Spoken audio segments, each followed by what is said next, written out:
Hey there, and welcome back to my channel. I am so excited to have you all here today. I am actually going to be diving in more to Kelli Heppner Collection. So the last time I caught up with everyone, I had just launched and announced my clothing brand.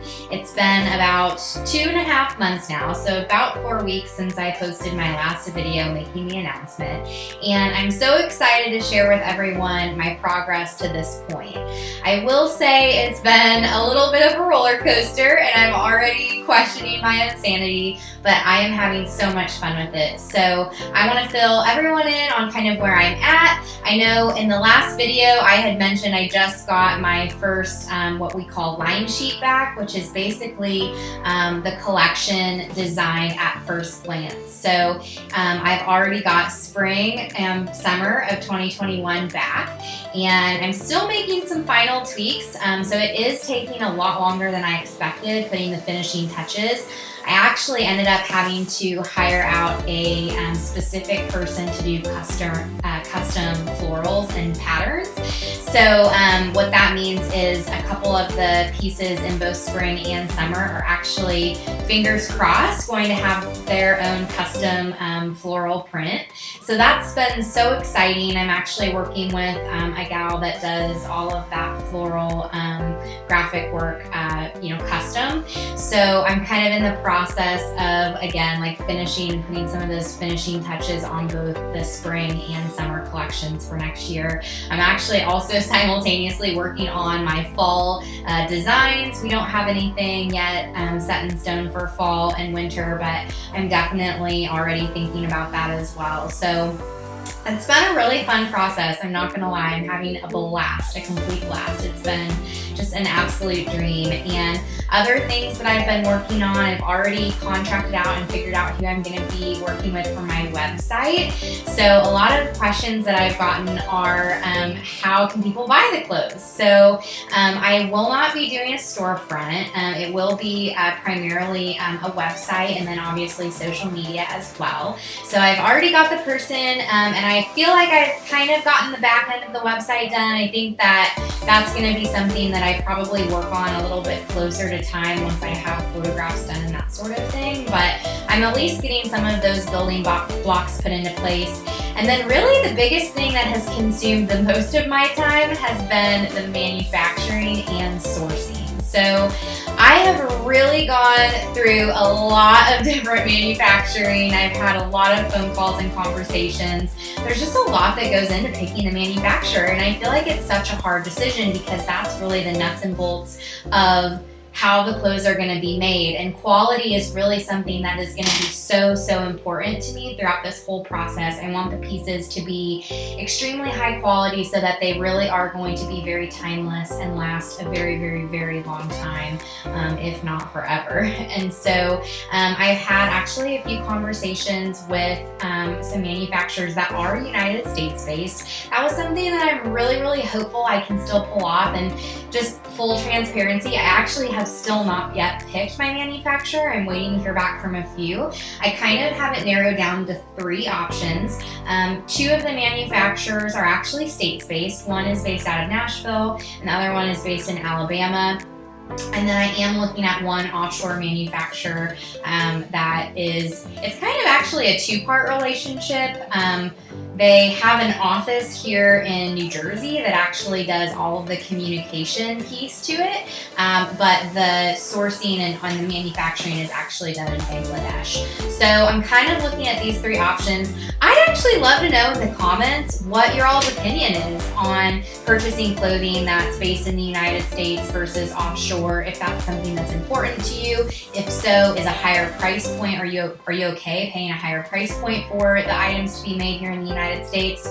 I would personally love to know your feedback, so maybe drop that for me in the comments below. But yeah, it has been very interesting just learning the process. And I will say, one thing that you do need to have completed before you start reaching out to manufacturing, if you're an aspiring designer looking at this video just for help and information, you definitely have to have your tech packs finished and your line sheets completed, because it's very helpful to have those when you're talking with the manufacturers to get more of a specific price. So So I did not start reaching out to my manufacturers until I had both line sheets pretty well finished. Really, we're just being super nitpicky right now with like colors and florals, but the garments are actually designed, and I do have all of my spring tech packs completed. I'm actually planning on developing spring and summer simultaneously, just because I'm hopeful that that will get me a better price point from the manufacturer, having a larger quantity. But you don't necessarily have to do that, what I'm finding with most manufacturers, but you do need the tech packs completed so that it gives them a little bit more gravity to what you're actually doing. And they're also very, very busy, I'm finding. Sometimes they're really hard to get back to you, and if they do get back to you, they really want information quickly. So that would be a big piece of advice I would have, is get your tech packs done first. And that's something that, again, the contract designer that I'm working with, she actually is who did those for me as well. So I mentioned in my previous video, I actually found my designer through a program called Upwork, and she's been who I've been working with directly for making all of my tech packs. She's actually potentially going to be doing my pattern making as well. And depending on the manufacturer I go with, I actually might contract her out to do the sourcing as well. And when I say sourcing, that is basically getting the fabrics, and then everything from, you know, the buttons, the sashes, the lace, the little eyelet clasps or clasps in the back, the hidden zippers, all of the items that go into making the garment.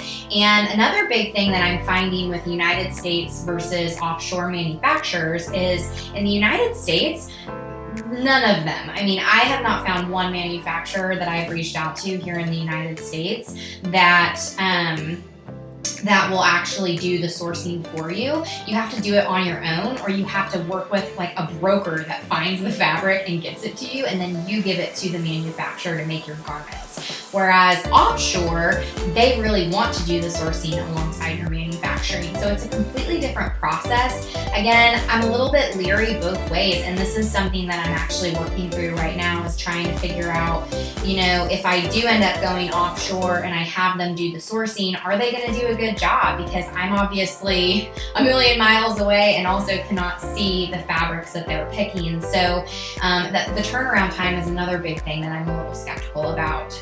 It's going to take about 6 weeks just to get samples and samples of the fabrics, and also when it comes to actually putting together the physical samples, it's just going to be a much, much longer process. Really, the big pro though to offshore manufacturing is the price point. I do feel like it's going to be significantly cheaper or less expensive to make these garments, and so I'll obviously be able to sell them at a lower price point. But that's something that I'm still trying to sort through, what the value of American-based manufacturing is. You know, I'm pretty neutral. I'd be a total hypocrite if I said that I only bought United States manufactured products. I think it's a really big bonus, but myself personally as a shopper, I probably don't put as much emphasis on, you know, where I'm buying my clothes, where they're made from. Who knows, like in 10, 15 years, maybe it's going to be a lot bigger thing than what it is now. But I will say it's just something that I'm really sorting through. One of the manufacturers I did find here in the United States, the one in Alabama, actually, they can actually do like direct, I don't know how to describe it. Basically, when a customer makes an order, they're actually able to make it right then and there and then ship it to the customer directly. So it actually will save quite a bit on just wasted garments, because the fashion industry, I mean, it is sickening to think about all of the pieces that are made that don't get sold, and what happens to all of that. It's just a lot of excess. And so the kind of the pro to this is, you know, I'm not going to have to buy a big bulk quantity and kind of wonder if I'm going to be able to sell them or not. That was a really big fear going into it as well, because most manufacturers do charge, or they do require a pretty large MOQ, which is minimum order quantity. So I would say on the small end is 50 to 100 garments typically per item. Or per design is small. So the idea of being able to just, you know, have one made each time someone purchases is very advantageous. The only thing is I don't know how much it's going to cost yet. So fingers crossed that my bid comes back and it's going to meet the pocketbook, not only of myself, but of my potential future customers as well. So those are just things that I'm sorting through right now. Again, the sourcing has been another really big issue because these United States manufacturers that I've been talking to, you are having to do the sourcing on your own, which just means, again, finding the fabric or working with someone that's kind of that broker. What I have found are the brokers are, they're just not great. Many of them don't get back to me on time, and if they do get back to me, they just seem very, very shady. And I don't know, I'm really sorting through that. So I was really excited whenever my designer said that she might take me up on being her first client for that. So it's something new that she's actually going to be adding on, because she actually found that in the United States there's just a really big demand for someone that can work with small brands on the sourcing for their garments. And it just is actually a big win-win that she's also the one designing these garments, so she has, you know, more of the vision that I'm looking to accomplish as well. So that's what I'm working on right now. I'm also kind of working on just some of the marketing and branding, I will say. I'm already putting together lots of influencer lists that I'm going to be able to send some of the products to in the very beginning when we launch. I'm already planning and anticipating photo shoot locations for our spring and summer collection. Send me recommendations for locations that look springy come fall. I don't know if that's a strange request, but more than likely this fall is when I'll actually have my spring garments and I'll be ready to begin photographing for the website and just for marketing materials. So I also need some recommendations for that too, if you have them. And other than that, I'm just really enjoying the process. Like I said, this has been such a long time dream come true of mine, and I'm just having so much fun with it.